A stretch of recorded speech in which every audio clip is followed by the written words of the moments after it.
Reason by Immanuel Kant. Transcendental Doctrine of Elements. Part 1st. Transcendental Aesthetic. Section 2 of Time. 5. Metaphysical exposition of this conception. 1. Time is not an empirical conception, for neither coexistence nor succession would be perceived by us if the representation of time did not exist as a foundation a priori. Without this presupposition, we could not represent to ourselves that things exist together at one and the same time or at different times, that is, contemporaneously or in succession. 2. Time is a necessary representation, lying at the foundation of all our intuitions. With regard to phenomena in general, we cannot think away time from them, and represent them to ourselves as out of and unconnected with time, but we can quite well represent to ourselves time void of phenomena. Time is therefore given a priori. In it alone is all reality of phenomena possible. These may all be annihilated in thought, but time itself, as the universal condition of their possibility, cannot be so annulled. 3.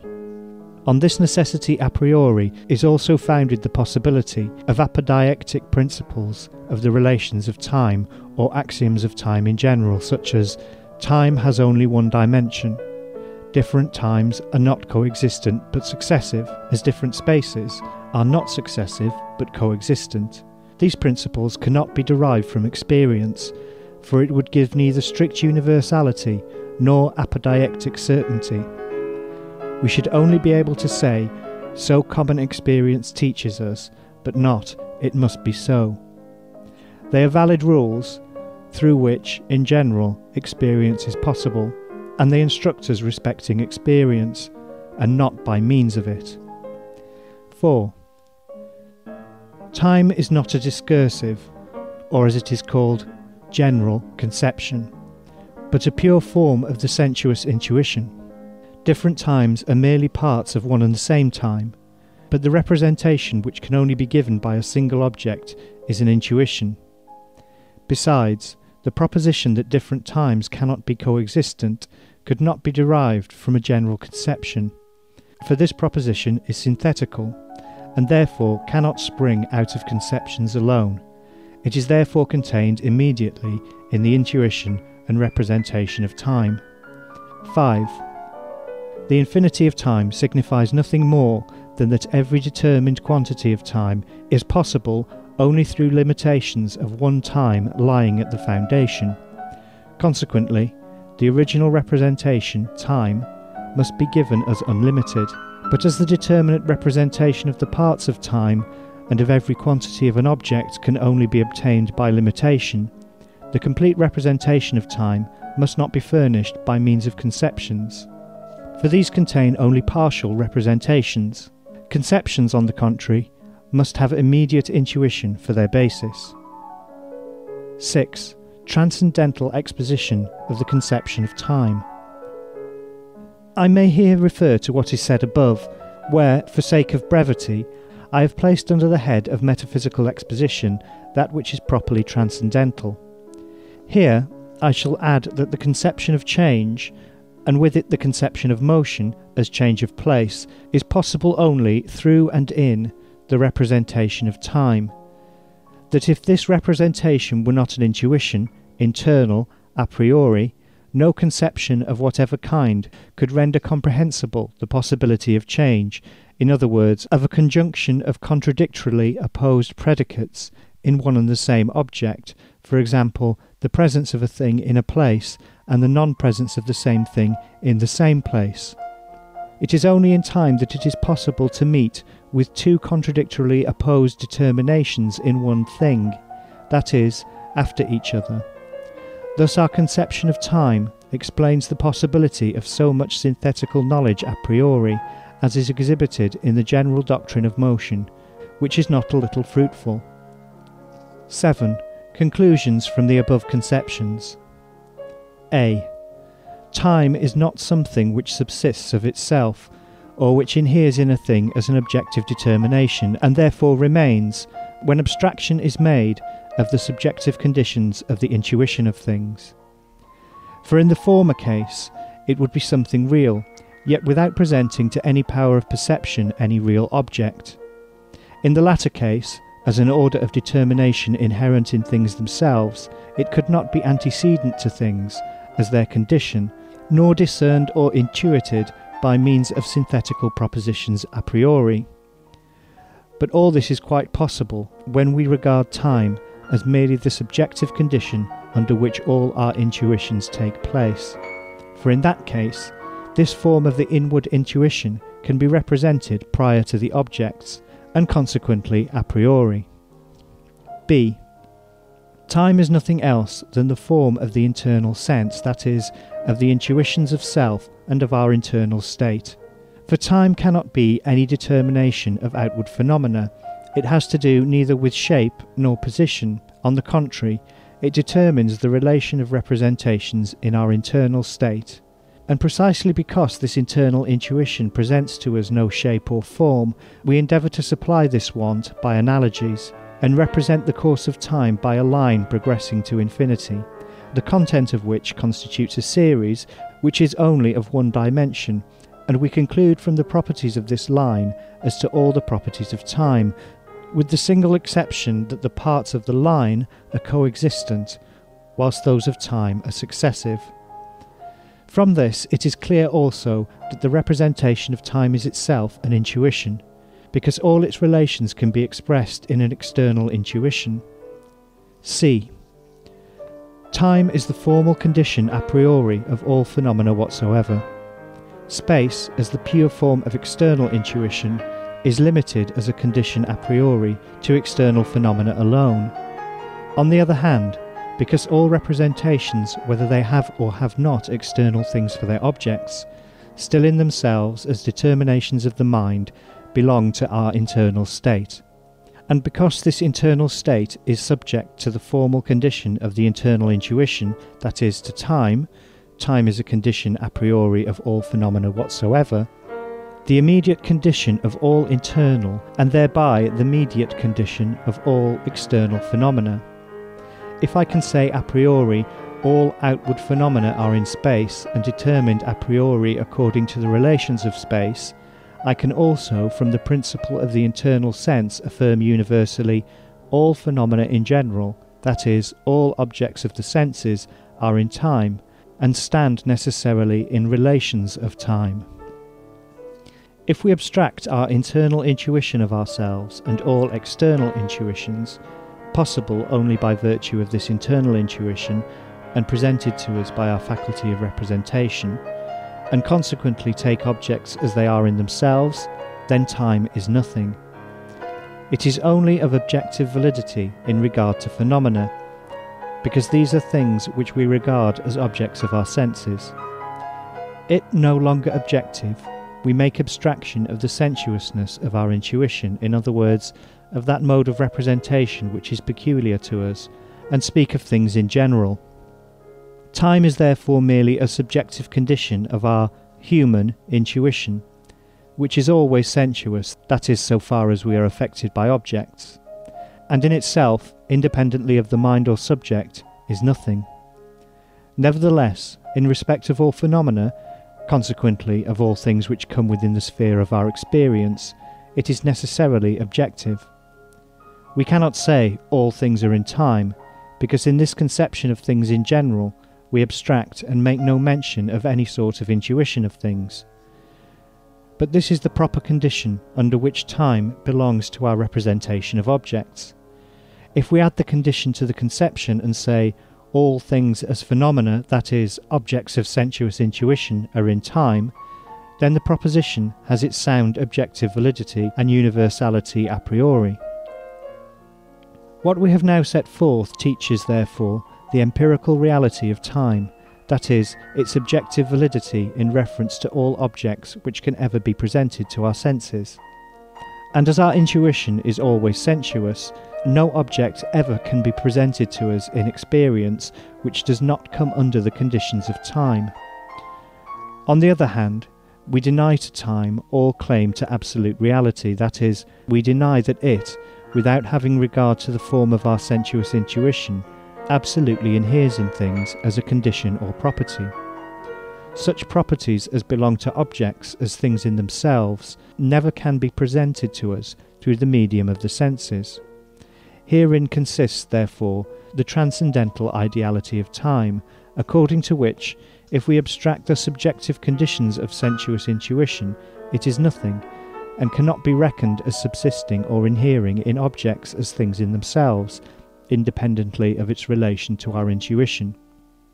This ideality, like that of space, is not to be proved or illuminated by fallacious analogies with sensations, for this reason, that in such arguments or illustrations we make the presupposition that the phenomenon in which such and such predicates inhere has objective reality, while in this case we can only find such an objective reality as is itself empirical, that is, regards the object as a mere phenomenon. In reference to this subject, see the remark in section 1, subsection 4. 8. Elucidation. Against this theory, which grants empirical reality to time but denies it to absolute and transcendental reality, I have heard from intelligent men an objection so unanimously urged that I conclude that it must naturally present itself to every reader to whom these considerations are novel. It runs thus: changes are real. This the continual change in our own representations demonstrates, even though the existence of all external phenomena, together with their changes, is denied. Now, changes are only possible in time, and therefore time must be something real. But there is no difficulty in answering this. I grant the whole argument. Time, no doubt, is something real, that is, it is the real form of our internal intuition. It therefore has subjective reality in reference to our internal experience, that is, I have really the representation of time, and of my determinations therein. Time, therefore, is not to be regarded as an object, but as the mode of representation of myself as an object. But if I could intuit myself, or be intuited by another thing, without this condition of sensibility, then those very determinations which we now represent to ourselves as changes would present to us a knowledge in which the representations of time, and consequently of change, would not appear. The empirical reality of time, therefore, remains as the condition of all our experience, but absolute reality, according to what has been said above, cannot be granted it. Time is nothing but the form of our internal intuition. Footnote: I can indeed say, my representations follow one another, or are successive, but this means only that we are conscious of them as in a succession, that is, according to the form of the internal sense. Time, therefore, is not a thing in itself, nor is it any objective determination pertaining to or inherent in things. End footnote. If we take away from it the special condition of our sensibility, the conception of time also vanishes, and it inheres not in the objects themselves, but solely in the subject, or mind, which intuits them.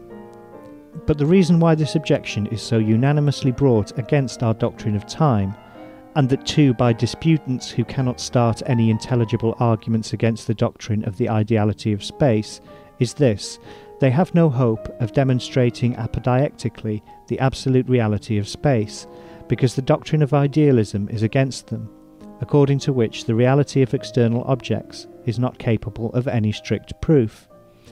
On the other hand, the reality of the object of our internal sense, that is, myself and my internal state, is clear immediately through consciousness. The former, external objects in space, might be a mere delusion, but the latter, the object of my internal perception, is undeniably real. They do not, however, reflect that both, without question of their reality as representations, belong only to the genus phenomenon, which has always two aspects: the one, the object considered as a thing in itself, without regard to the mode of intuiting it, and the nature of which remains for this very reason problematical; the other, the form of our intuition of the object, which must be sought not in the object as a thing in itself, but in the subject to which it appears, which form of intuition nevertheless belongs really and necessarily to the phenomenal object. Time and space are, therefore, two sources of knowledge, from which, a priori, various synthetical cognitions can be drawn. Of this we find a striking example in the cognitions of space and its relations, which form the foundation of pure mathematics. They are the two pure forms of all intuitions, and thereby make synthetical propositions a priori possible. But these sources of knowledge, being merely conditions of our sensibility, do therefore, and as such, strictly determine their own range and purpose, in that they do not and cannot present objects as things in themselves, but are applicable to them solely in so far as they are considered as sensuous phenomena. The sphere of phenomena is the only sphere of their validity, and if we venture out of this, no further objective use can be made of them. For the rest, this formal reality of time and space leaves the validity of our empirical knowledge unshaken, for our certainty in that respect is equally firm, whether these forms necessarily inhere in the things themselves or only in our intuition of them. On the other hand, those who maintain the absolute reality of time and space, whether as essentially subsisting or only inhering as modifications in things, must find themselves at utter variance with the principles of experience itself. For, if they decide for the first view, and make space and time into substances, this being the side taken by mathematical natural philosophers, they must admit two self-subsisting non-entities, infinite and eternal, which exist, yet without there being anything real, for the purpose of containing in themselves everything that is real. If they adopt the second view of inherence, which is preferred by some metaphysical natural philosophers, and regard space and time as relations, contiguity in space or succession in time, abstracted from experience, though represented confusedly in this state of separation, they find themselves in that case necessitated to deny the validity of mathematical doctrines a priori in reference to real things, for example, in space. At all events their apodeictic certainty, for such certainty cannot be found in an a posteriori proposition, and the conceptions a priori of space and time are, according to this opinion, mere creations of the imagination, having their source really in experience, inasmuch as, out of relations abstracted from experience, imagination has made up something which contains, indeed, general statements of these relations, yet of which no application can be made without the restrictions attached thereto by nature. The former of these parties gains this advantage, that they keep the sphere of phenomena free for mathematical science. On the other hand, these very conditions, space and time, embarrass them greatly when the understanding endeavours to pass the limits of that sphere. The latter has indeed this advantage, that the representations of space and time do not come in their way when they wish to judge of objects not as phenomena, but merely in their relation to the understanding. Devoid, however, of a true and objectively valid a priori intuition, they can neither furnish any basis for the possibility of mathematical cognitions a priori, nor bring the propositions of experience into necessary accordance with those of mathematics. In our theory of the true nature of these two original forms of the sensibility, both difficulties are surmounted. In conclusion, that transcendental aesthetic cannot contain any more than these two elements, space and time, is sufficiently obvious from the fact that all other conceptions appertaining to sensibility, even that of motion, which unites in itself both elements, presuppose something empirical. Motion, for example, presupposes the perception of something movable, but space considered in itself contains nothing movable. Consequently, motion must be something which is found in space only through experience, in other words, an empirical datum.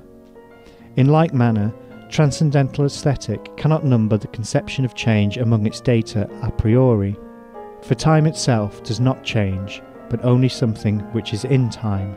To acquire the conception of change, therefore, the perception of some existing object and the succession of its determinants, in one word experience, is necessary. 9. General remarks on transcendental aesthetic. 1. In order to prevent any misunderstanding, it will be requisite, in the first place, to recapitulate as clearly as possible what our opinion is with respect to the fundamental nature of our sensuous cognition in general. We have intended, then, to say that all our intuition is nothing but the representation of phenomena, that the things which we intuit are not in themselves the same as our representations of them in intuition, nor are their relations in themselves so constituted as they appear to us, and that if we take away the subject, or even only the subjective constitution of our senses in general, then not only the nature and relations of objects in space and time, but even space and time themselves disappear, and that these, as phenomena, cannot exist in themselves, but only in us. What may be the nature of objects considered as things in themselves, and without reference to the receptivity of our sensibility, is quite unknown to us. We know nothing more than our mode of perceiving them, which is peculiar to us, and which, though not of necessity pertaining to every animated being, is so to the whole human race.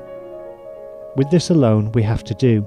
Space and time are the pure forms thereof, sensation the matter. The former alone we can cognize a priori, that is, antecedent to all actual perception, and for this reason such cognition is called pure intuition. The latter is that in our cognition which is called cognition a posteriori, that is, empirical intuition. The former appertain absolutely and necessarily to our sensibility, of whatsoever kind our sensations may be. The latter may be of very diversified character. Supposing that we should carry our empirical intuition even to the very highest degree of clearness, we should not thereby advance one step nearer to a knowledge of the constitution of objects as things in themselves, for we could only, at best, arrive at a complete cognition of our own mode of intuition, that is, of our sensibility, and this always under the conditions originally attaching to the subject, namely the conditions of space and time, while the question, what are objects considered as things in themselves, remains unanswerable, even after the most thorough examination of the phenomenal world. To say, then, that all our sensibility is nothing but the confused representation of things containing exclusively that which belongs to them as things in themselves, and this under an accumulation of characteristic marks and partial representations which we cannot distinguish in consciousness, is a falsification of the conception of sensibility and phenomenization, which renders our whole doctrine thereof empty and useless. The difference between a confused and a clear representation is merely logical, and has nothing to do with content. No doubt the conception of right, as employed by a sound understanding, contains all that the most subtle investigation could unfold from it, although, in the ordinary practical use of the word, we are not conscious of the manifold representations comprised in the conception. But we cannot, for this reason, assert that the ordinary conception is a sensuous one, containing a mere phenomenon, for right cannot appear as a phenomenon, but the conception of it lies in the understanding, and represents a property, the moral property, of actions, which belongs to them in themselves. On the other hand, the representation in intuition of a body contains nothing which could belong to an object considered as a thing in itself, but merely the phenomenon or appearance of something, and the mode in which we are affected by that appearance. And this receptivity of our faculty of cognition is called sensibility, and remains toto caello, diametrically, different from the cognition of an object in itself, even though we should examine the content of the phenomenon to the very bottom. It must be admitted that the Leibniz-Wolffian philosophy has assigned an entirely erroneous point of view to all investigations into the nature and origin of our cognitions, inasmuch as it regards the distinction between the sensuous and the intellectual as merely logical, whereas it is plainly transcendental, and concerns not merely the clearness or obscurity, but the content and origin of both. For the faculty of sensibility not only does not present us with an indistinct and confused cognition of objects as things in themselves, but, in fact, gives us no knowledge of these at all. On the contrary, so soon as we abstract in thought our own subjective nature, the object represented, with the properties ascribed to it by sensuous intuition, entirely disappears, because, it was only this subjective nature that determined the form of the object as a phenomenon. In phenomena, we commonly indeed distinguish that which essentially belongs to the intuition of them, and is valid for the sensuous faculty of every human being, from that which belongs to the same intuition accidentally, as valid not for the sensuous faculty in general, but for a particular state or organisation of this or that sense. Accordingly, we are accustomed to say that the former is a cognition which represents the object itself, whilst the latter presents only a particular appearance or phenomenon thereof. This distinction, however, is only empirical. If we stop here, as is usual, and do not regard the empirical intuition as itself a mere phenomenon, as we ought to do, in which nothing that can appertain to a thing in itself is to be found, our transcendental distinction is lost, and we believe that we cognize objects as things in themselves, although in the whole range of the sensuous world, investigate the nature of its objects as profoundly as we may, we have to do with nothing but phenomena. Thus we call the rainbow a mere appearance of phenomena in a sunny shower, and the rain the reality or thing in itself, and this is right enough if we understand the latter conception in a merely physical sense, that is, as that which in universal experience and under whatever conditions of sensuous perception is known in intuition to be so and so determined, and not otherwise. But if we consider this empirical datum generally, and inquire, without reference to its accordance with our senses, whether there can be discovered in it aught which represents an object as a thing in itself, the raindrops, of course, are not such, for they are, as phenomena, empirical objects. The question of the relation of the representation to the object is transcendental, and not only are the raindrops mere phenomena, but even their circular form, nay, the space itself through which they fall, is nothing in itself, but both are mere modifications or fundamental dispositions of our sensuous intuition, whilst the transcendental object remains for us utterly unknown. The second important concern of our aesthetic is that it does not obtain favour merely as a plausible hypothesis, but possesses as undoubted a character of certainty as can be demanded of any theory which is to serve for an organon. In order fully to convince the reader of this certainty, we shall select a case which will serve to make its validity apparent, and also to illustrate what has been said in subsection 3. Suppose, then, that space and time are in themselves objective, and conditions of the possibility of objects as things in themselves.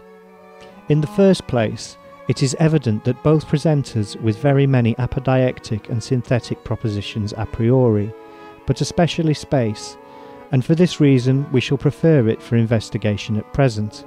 As the propositions of geometry are cognized synthetically a priori, and with apodiactic certainty, I inquire, whence do you obtain propositions of this kind, and on what basis does the understanding rest, in order to arrive at such absolutely necessary and universally valid truths? There is no other way than through intuitions or conceptions as such, and these are given either a priori or a posteriori. The latter, namely empirical conceptions, together with the empirical intuition on which they are founded, cannot afford any synthetical proposition, except such as is itself also empirical, that is, a proposition of experience. But an empirical proposition cannot possess the qualities of necessity and absolute universality, which, nevertheless, are the characteristics of all geometrical propositions. As to the first and only means to arrive at such cognitions, namely through mere conceptions or intuitions a priori, it is quite clear that from mere conceptions no synthetical cognitions, but only analytical ones, can be obtained. Take, for example, the proposition, two straight lines cannot enclose a space, and with these alone no figure is possible, and try to deduce from it the conception of a straight line and the number 2, or take the proposition, it is possible to construct a figure with 3 straight lines, and endeavour in like manner to deduce from it the mere conception of a straight line and the number 3. All your endeavours are in vain, and you find yourself forced to have recourse to intuition as, in fact, geometry always does. You therefore give yourself an object in intuition. But of what kind is this intuition? Is it a pure a priori, or is it an empirical intuition? If the latter, then neither a universally valid, much less an apodeictic proposition, can arise from it, for experience never can give us any such proposition. You must therefore give yourself an object a priori in intuition, and upon that ground your synthetical proposition. Now if there did not exist within you a faculty of intuition a priori, if this subjective condition were not in respect to its form also the universal condition a priori under which alone the object of this external intuition is itself possible, if the object, that is the triangle, was something in itself, without any relation to you the subject, how could you affirm that that which lies necessarily in your subjective conditions in order to construct a triangle must also necessarily belong to the triangle in itself? For to your conceptions of three lines, you could not add anything new, that is the figure, which, therefore, must necessarily be found in the object, because the object is given before your cognition, and not by means of it. If, therefore, space, and time also, were not a mere form of your intuition, which contains conditions a priori, under which alone things can become external objects for you, and without which subjective conditions the objects are in themselves nothing, you could not construct any synthetical proposition whatsoever regarding external objects. It is therefore not merely possible or probable, but indubitably certain, that space and time as the necessary conditions of all our external and internal experience are merely subjective conditions of all our intuitions, in relation to which all objects are therefore mere phenomena and not things in themselves, presented to us in this particular manner. And for this reason, in respect to the form of phenomena, much may be said a priori, whilst of the thing in itself, which may lie at the foundation of these phenomena, it is impossible to say anything. 2. In confirmation of this theory of the ideality of the external as well as internal sense, consequently of all objects of sense as mere phenomena, we may especially remark that all in our cognition that belongs to intuition contains nothing more than mere relations. The feelings of pain and pleasure, and the will, which are not cognitions, are accepted. The relations to wit of place in an intuition, extension, change of place, motion, and laws according to which this change is determined, moving forces. That, however, which is present in this or that place, or any operation going on or result taking place in the things themselves, with the exception of change of place, is not given to us by intuition. Now, by means of mere relations, a thing cannot be known in itself, and it may therefore be fairly concluded that, as through the external sense nothing but mere representations of relations are given to us, the said external sense in its representation can contain only the relation of the object to the subject, but not the essential nature of the object as a thing in itself.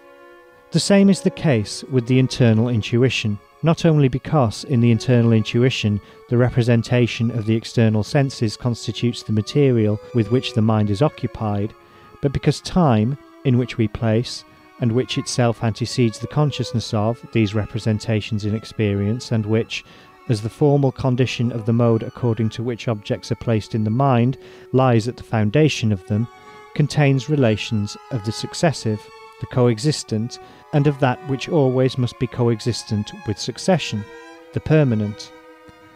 Now, that which as representation can antecede every exercise of thought of an object is intuition, and when it contains nothing but relations, it is the form of the intuition which, as it presents us with no representation, except insofar as something is placed in the mind, can be nothing else than the mode in which the mind is affected by its own activity, to wit, its presenting to itself representations.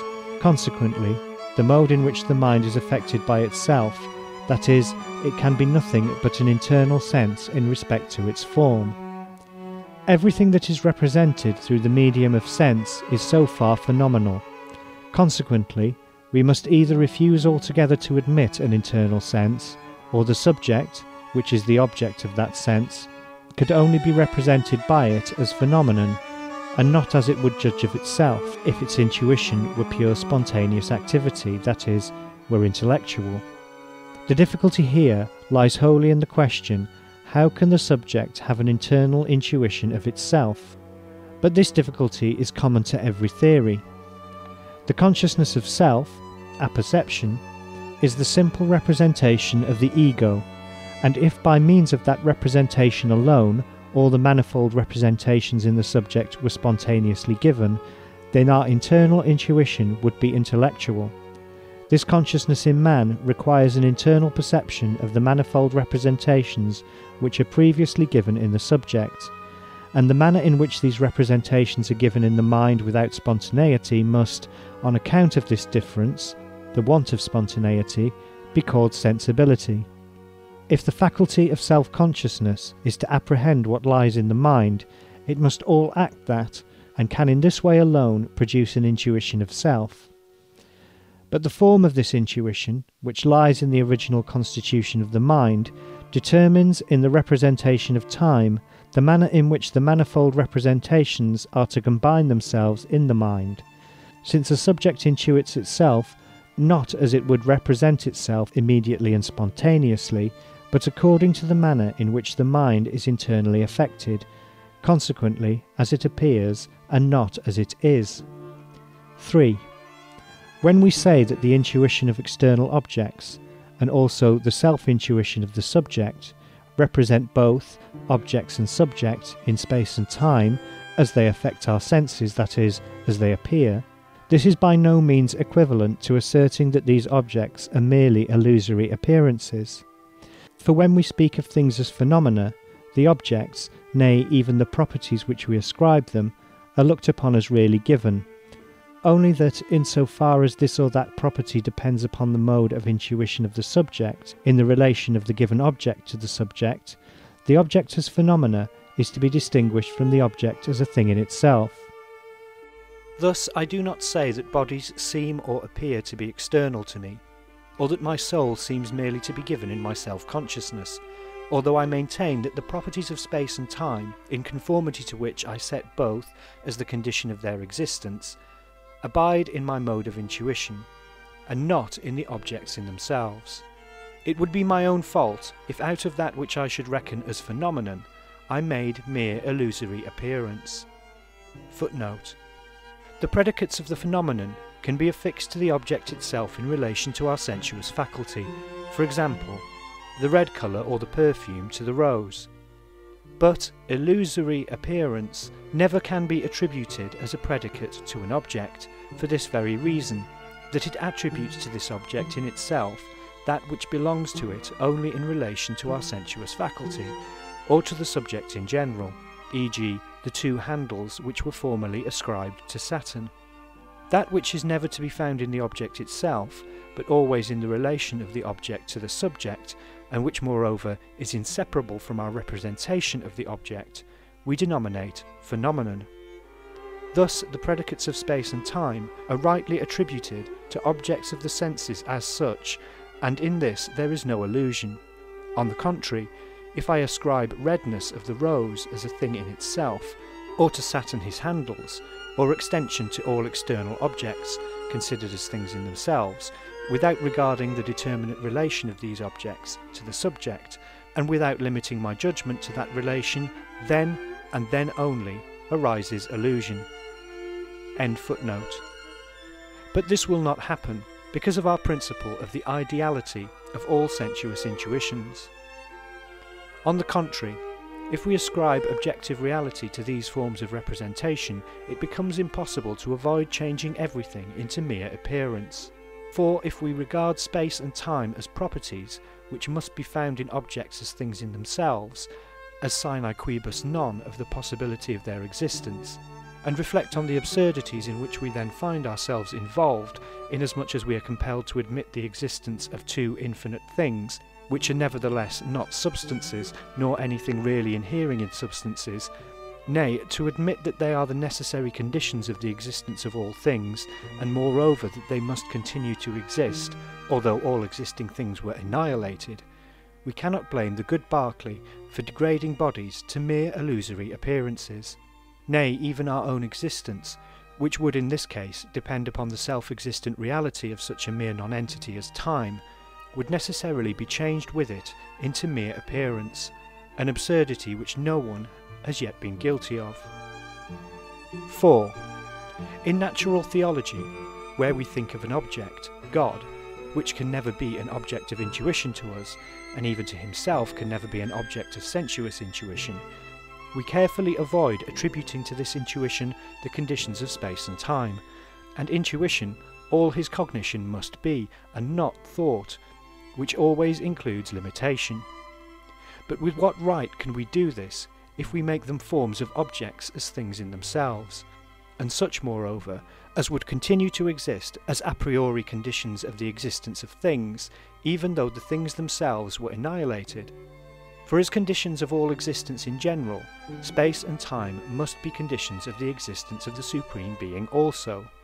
But if we do not thus make them objective forms of all things, there is no other way left than to make them subjective forms of our mode of intuition, external and internal, which is called sensuous because it is not primitive, that is not such as gives in itself the existence of the object of the intuition, a mode of intuition which, so far as we can judge, can belong only to the Creator, but is dependent on the existence of the object, is possible therefore only on condition that the representative faculty of the subject is affected by the object.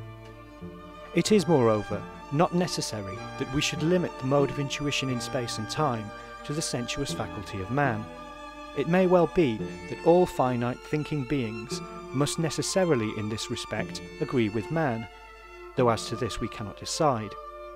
But sensibility does not, on account of this universality, cease to be sensibility for this very reason, that it is deduced, intuitus derivativus, and not an original, intuitus originarius, consequently not an intellectual intuition, and this intuition as such, for reasons above mentioned, seems to belong solely to the Supreme Being, but never to a being dependent, quoad its existence, as well as its intuition, which its existence determines and limits relatively to given objects.